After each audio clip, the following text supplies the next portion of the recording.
नमस्कार। मैं डॉक्टर शारदा दुबे, विभागाध्यक्ष समाजशास्त्र, शासकीय बिलासा कन्या स्नातकोत्तर स्वशासी महाविद्यालय बिलासपुर।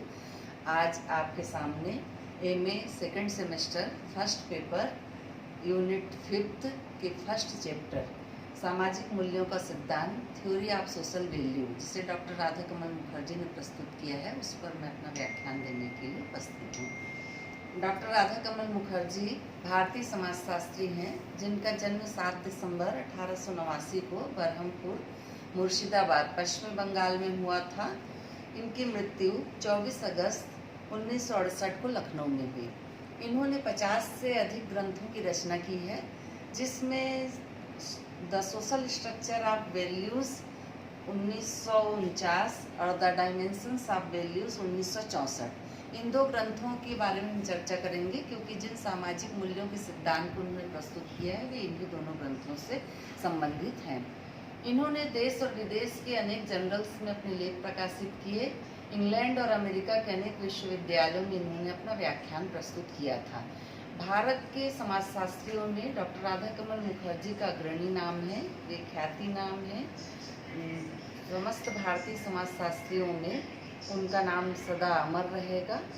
राधा कमल मुखर्जी चूँकि यूरोप में भी अपनी शिक्षा प्राप्त करने गए थे, इसलिए उनके सिद्धांतों में हमें पूर्व और पश्चिम का अद्भुत सामंजस्य देखने को मिलता है।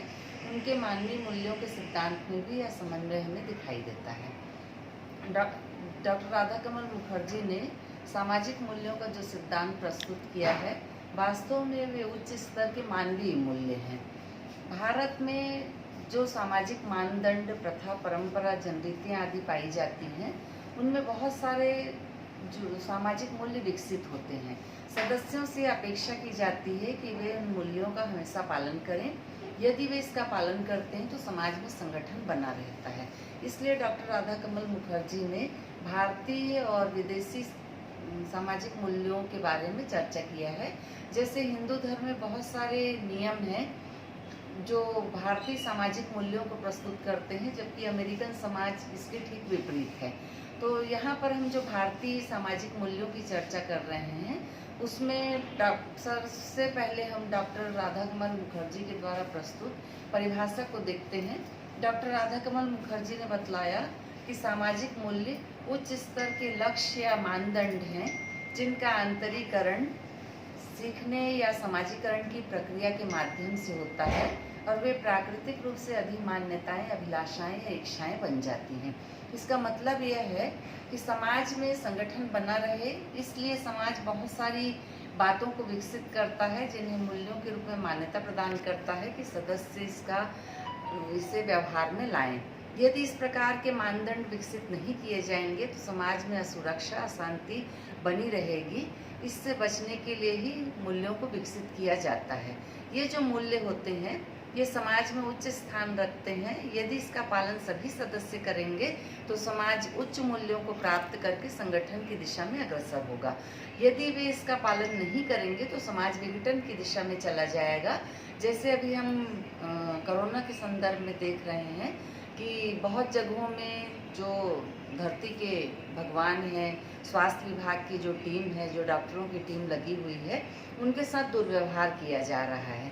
तो ये जो दुर्व्यवहार है, इसे गैर मूल्य की संज्ञा हम देते हैं। मैं अभी आगे विस्तार से इसके बारे में बताऊंगी। तो इस तरीके से बहुत सारी चीज़ें हैं जिन्हें समाज में सामाजिक मूल्यों के रूप में विकसित किया जाता है। जैसे हिंदू धर्म में एक सामाजिक मूल्य है कि अपनी अंतर्विवाह की धारणा पाई जाती है, जिसमें अपनी जाति या अपने उपजाति में ही विवाह किया जाता है। यदि कोई अंतर्जातीय विवाह कर लिया जाता है तो उसके परिवार के लोग, उसके पड़ोस के लोग, उसके मित्र मंडली उसके बारे में इस प्रकार से चर्चा करते हैं जैसे ऐसे लगता है जैसे उनका अपना कुछ छीन गया है। इसी तरीके से विवाह के बाद यदि नव दंपत्ति अपना अलग घर बसा लेते हैं, अपने परिवार को छोड़ देते हैं, तो उनकी भी निंदा इसलिए की जाती है क्योंकि हिंदू धर्म में संयुक्त परिवार की प्रथा अभी भी पाई जाती है। ये उच्च स्तर के सामाजिक मूल्य हैं। इस प्रकार जीवन में शुरू से लेकर के प्रारंभ से लेकर के अंत तक के बहुत सारे सामाजिक मूल्य हैं जिन्हें विकसित किया गया है और जिसका पालन व्यक्ति करता चलता है। प्राकृतिक अधिमान्यता माने उसके व्यवहार में स्वाभाविक रूप से होता है, उसे पता नहीं चलता है कि वह किन्हीं सामाजिक मूल्यों का पालन कर रहा है, परंतु चूंकि उसका जीवन इसी तरीके से गुजरते रहता है इसलिए बचपन से ही उन बातों को देखता है और उसे लगता है कि ये उसके परिवार के नियम हैं, समाज के नियम है और उसका पालन आसानी से करता है। यदि वह उसका पालन आसानी से करते रहता है तो समाज में संगठन बना रहता है, परिवार में एकता बनी रहती है, और यदि व्यक्ति उसका पालन नहीं करता है तो परिवार विघटित होने लगता है। इसलिए सामाजिक मूल्यों को सामाजिक संगठन की दृष्टि से भी उचित माना जाता है कि ये सभी व्यक्ति इसका पालन करें तो समाज में व्यवस्था बनी रहेगी। इसके बाद डॉक्टर राधाकमल मुखर्जी ने सामाजिक मूल्यों की उत्पत्ति के स्तर बताए हैं। पहला स्तर उन्होंने बतलाया है लक्ष्य। प्रत्येक जो व्यक्ति उसके जीवन की 3 आधारभूत आवश्यकताएं होती हैं, भोजन, वस्त्र और आवास की, इन आवश्यकताओं को पूरा करने के लिए वह लक्ष्य विकसित करता है। ये जो लक्ष्य होता है वह उच्च स्तर का होता है और व्यक्ति इन लक्ष्यों के द्वारा अपने जीवन को एक निश्चित दिशा की ओर गतिशील करता है। दूसरा उन्होंने बतलाया है आदर्श। लक्ष्य में से जो शक्तिशाली होते हैं, लक्ष्यों में संघर्ष पाया जाता है, उनमें जो शक्तिशाली होते हैं उन्हें चुन लिया जाता है। ये जो चुने हुए लक्ष्य होते हैं इन्हें ही आदर्श कहा जाता है। तीसरी बात उन्होंने बतलाई है मान्यताएं। ये जो आदर्श होते हैं वही जब लंबे समय तक समाज में स्थापित हो जाते हैं तो उन्हें मान्यताएं कहा जाता है, और इन मान्यताओं में जब स्थायित्व का गुण आ जाता है तो इन्हें कहा जाता है मूल्य। इस तरीके से इन 3 स्तरों को पार करके कोई भी जो विचारधारा या वस्तु है वो मूल्य के रूप में विकसित होती है। इसके बाद डॉक्टर राधाकमल मुखर्जी ने सामाजिक मूल्यों के प्रकार बताए हैं, जिसमें उन्होंने पहला प्रकार बताया है साध्य मूल्य। इसे उन्होंने अमूर्त या लोकातीत मूल्य भी कहा है। ये जो साध्य मूल्य होते हैं यह व्यक्ति के जीवन के आंतरिक बातों से संबंधित होते हैं और अपने आप में पूर्ण होते हैं। व्यक्ति जब अपने जीवन की आंतरिक बातों को पूर्ण करने का प्रयास करता है तो वह साध्य मूल्य के अंतर्गत आता है। और दूसरा है साधन मूल्य।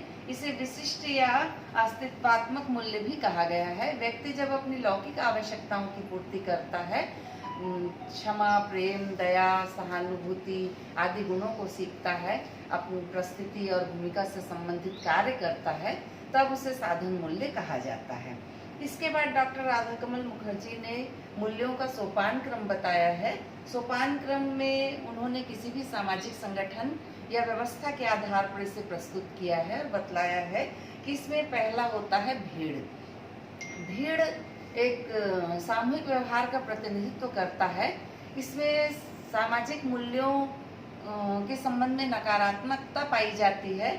बहुत सारे ऐसे व्यवहार होते हैं भीड़ के जो वह उचित नहीं मानता है तो क्रूरता के हद तक के जाकर के वह व्यवहार करता है। जैसे हम अभी फिर से देखें तो कोरोना के संदर्भ में हम यह देख सकते हैं कि डॉक्टरों के साथ जो व्यवहार किया जा रहा है, या कश्मीर में जो पत्थरबाजी की जा रही है, या मुर्शिदाबाद में जो पत्थरबाजी किया गया, या जो मॉब लिंचिंग की घटनाएं हैं, या कहीं एक्सीडेंट हो जाता है तो जो ट्रक या बस में आग लगा दिया जाता है या ड्राइवर के साथ मारपीट किया जाता है, ये जो सारी बातें हैं ये भीड़ है।